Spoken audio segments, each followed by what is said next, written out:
Hey guys, it's 1876 from the future. I'm editing this video now, and it's quite a long video.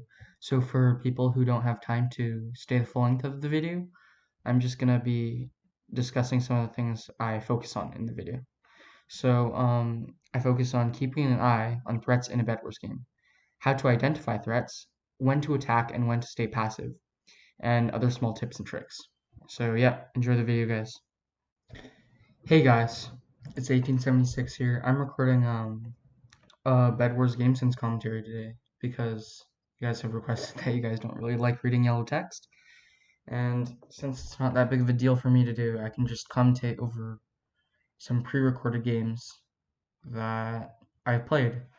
So let's get right into it. Before we start, just a little disclaimer. I'm not saying I'm the best Bedwars player or best at bridging or PvP or game sense, but this is just a tutorial for intermediate and beginner players to get an idea of what you're supposed to be paying attention to or looking to in a game of Bedwars.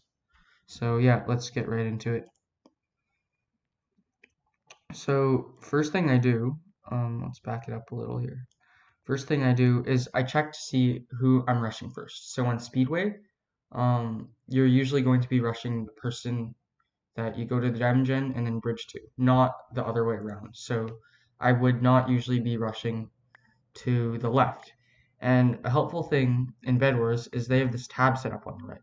As you can see, I just saw that I'm going to be rushing blue. So the nearest teams are actually closest to you in tab. So if blue is over there, that must mean that yellow is on the other side of me.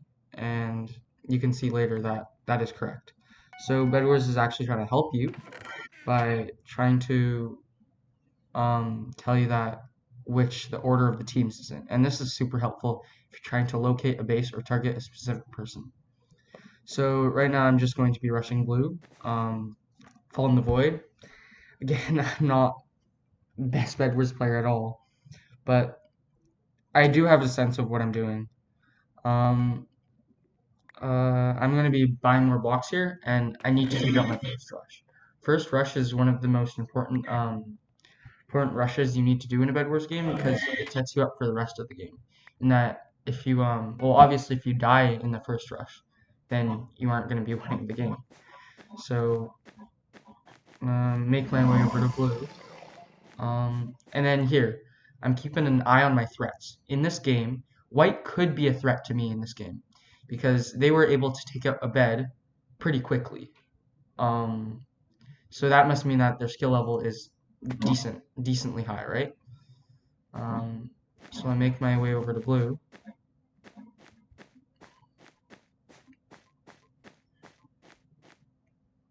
And he doesn't seem to be too good at it. So it's kind of important for me to win this fight, which I don't, because again, I'm not the best at PvP. So I'm just still keeping an eye on my threats. As you can see in tab, White is the only one who's taken out of base, and again, I've said he's a threat. I covered this in my Bedwars mechanics video, but let's just back it up a little here. I use a thing called quick chesting. If you see quickly, if I press my hotkey for the third slot where my gold is, I can quickly place it in the chest, and then just spam my click. If you want to see more of the specific details in small things I do in Bedwars to speed up the process, I'll leave a link down to a Bedwars mechanics video that I've already made.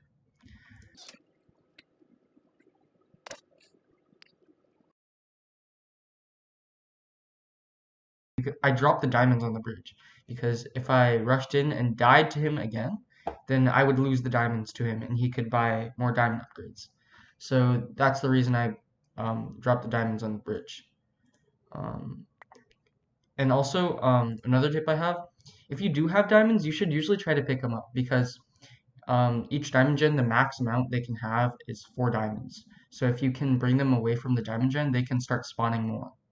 So that's why I suggest maybe leaving diamonds on a bridge and taking them wherever you go. So this is just fight here, beat him in a fight. So now I can probably go back on the bridge and grab the diamonds I just got, which I'm doing here.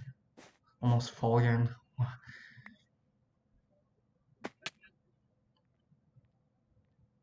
So here I'm going to void because there's not much really reason for me to be alive. I'm probably just going to void to get back to full health because I don't really want to waste 3 gold on a golden apple. As you can see in the bottom, I am at 5 hearts, so it's not really much point for me to being alive.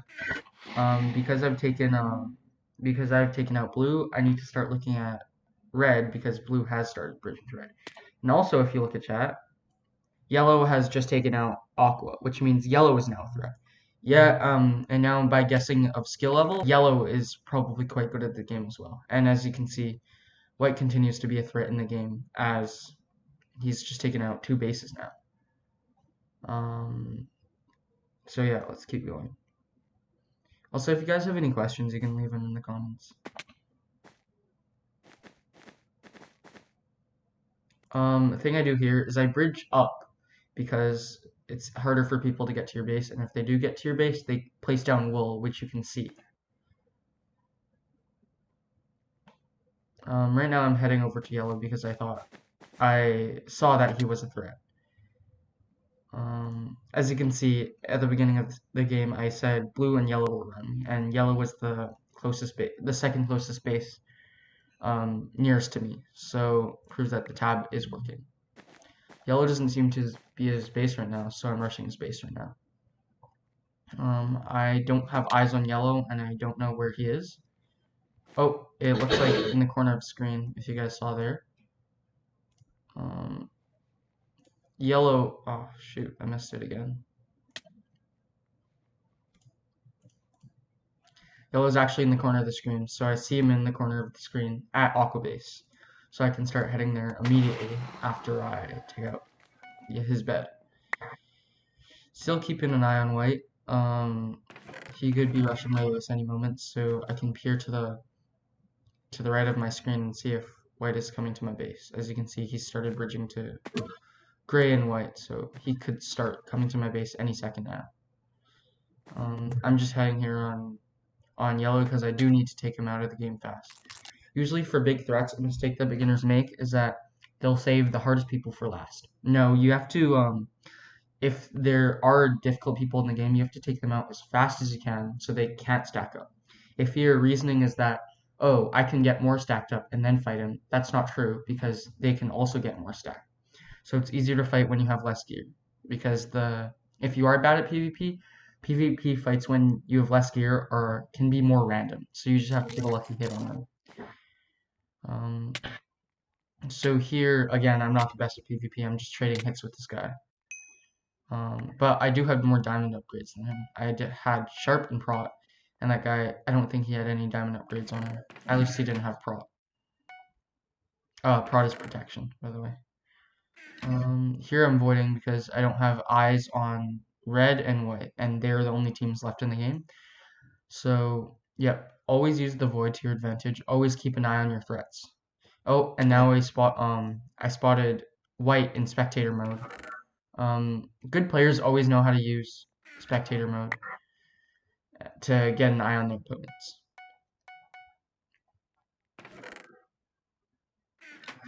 Here I get a KB stick.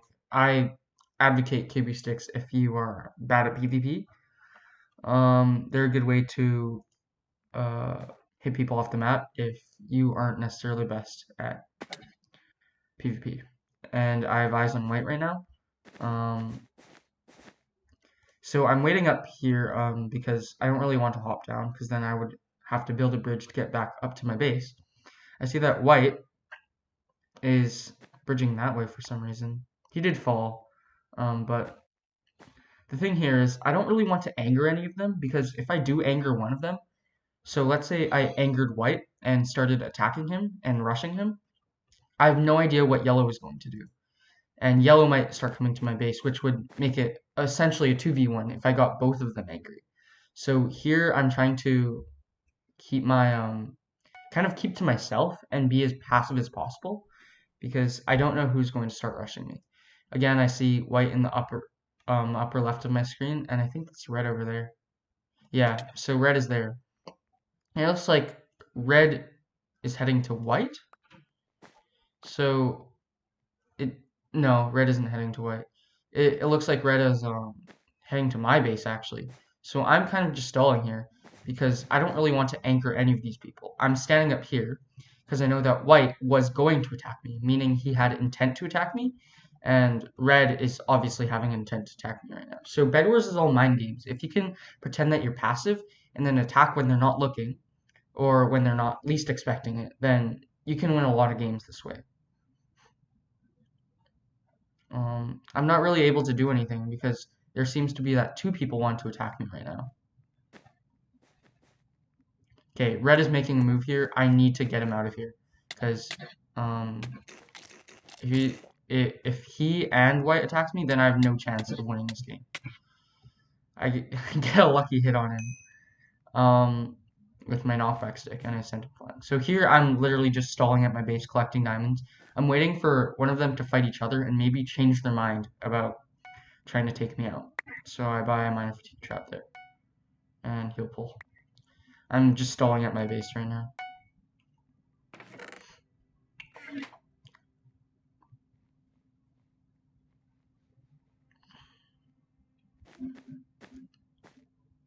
Okay, so right now, white again is starting to come to my base. I see red is going to his base.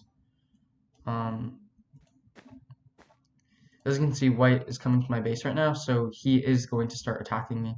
So I have to sort of fend him off.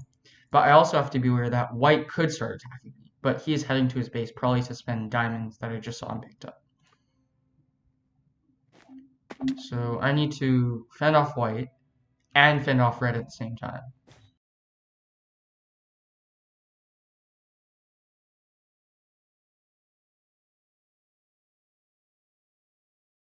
And I knock him off there. And I fended off. I fended him off long enough to see that red is going to start heading to white. Finally, that he's changed his mind. That he's going to start rushing white instead. So luckily here, if you look in chat, white actually disconnected. So that is extremely lucky for me that he disconnected because now it's just a 1v1. Here it would have been smart to void and realize that he doesn't really need to go break white's bed because if you don't know, a person who's disconnected for I think longer than 5 minutes, their bed automatically disappears. So here, red isn't very smart to go break red's bed because red's not in the game. So here I take advantage of that, and as you can see, if a team's disconnected and their bed is broken, then they've just been eliminated. So here I just take advantage of red's mistake and break his bed right here.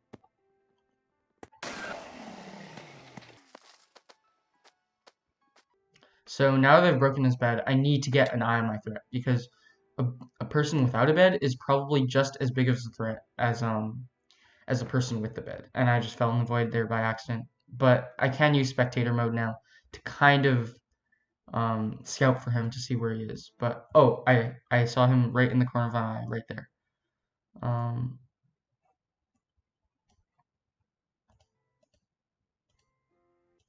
So if you see in right there, he's on the way to the yellow and aqua quadrant. So I kind of know where he is in the map, in between the aqua and yellow quadrant. And the reason I know the space is aqua is because in between yellow and white, which is yellow and white here, it should be aqua team. So I can use tab to keep track of bases. So right now I sort of have my eyes on where my threat is. He's at the aqua and yellow quadrant. So as soon as I head out of my base, I'm looking towards the aqua and yellow quadrant to see if I can find him. But I'm not seeing him right now. The reason I go in F5 is to get a wider point of view. So right here, I'm just scouting around in F5, seeing if I can find him. He got all the way across to this red-gray quadrant. He actually made it somehow to his base. So I finally have eyes on my threat, and I can see if I can take him out. I throw out the emeralds there because I don't want, if he does survive this fight, then he won't have a chance to use more emeralds to get more stacked. So I just see what I can do in this fight.